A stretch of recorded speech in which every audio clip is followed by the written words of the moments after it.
Hi, I'm Tittle, and this is my city life island style. It's actually a really funny story how I came about the house. I just came back from studying abroad and I was looking for an apartment, and I would walk by this one every day on my way to work, and they were renovating the house, and at one point the workers told me, hey, why don't you inquire about the house, because it's still for rent. And before you know it, 4 weeks later, I moved in, and it's a very spacious house. It has 3 bedrooms, so enough space for everything, and it's about 110 to 120 square meters, so that makes it very perfect for all my work and all my equipment and stuff like that. And we've been living here for about 9 years now.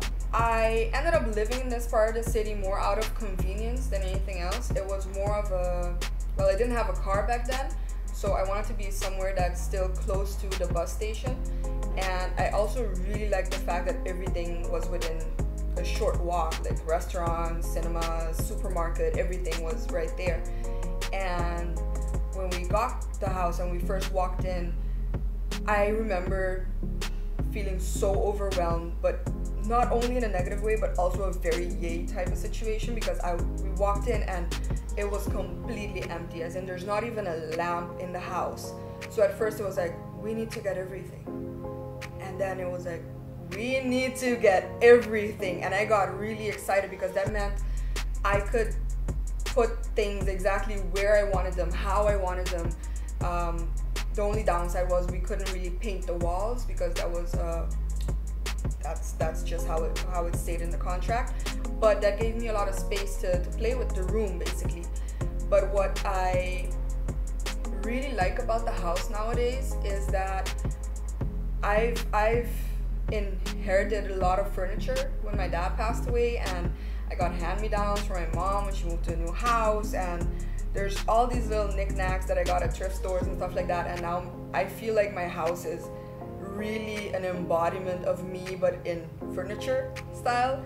And because the house is so old, the house is from the 1700s if I'm not mistaken, it really fits with all the old furniture and all the wood textures and stuff like that. So it feels really comfortable. I feel like it really fits me.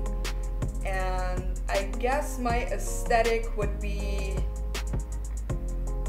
thrift store collector enthusiast. Yeah. Something I would add or change about the house would definitely, without a single doubt, be the kitchen.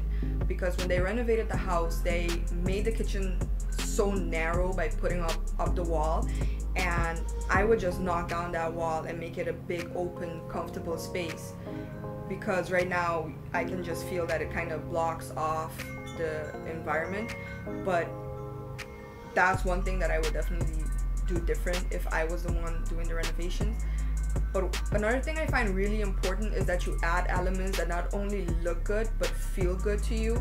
So if you want to get, I don't know, sparkling curtains or something that technically you're like, should I? Hey, if you want it, you should buy it. If it makes you happy, you should get it. If that means adding fluffy unicorns to your bedroom, go for it. There's absolutely nothing wrong with that. Have fun, be comfortable, and yeah, just go with it.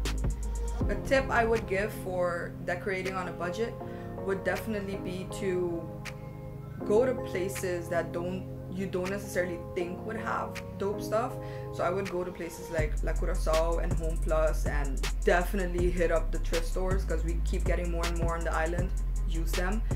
And also, don't be afraid to like buy something, even if it's not the color you want, and to change something or spray paint it. There's so much in this house that I just changed their aesthetics. And also save your money, so that when that sale is up, you go and you buy all the stuff. Do that. Save your money, buy all the things on sale.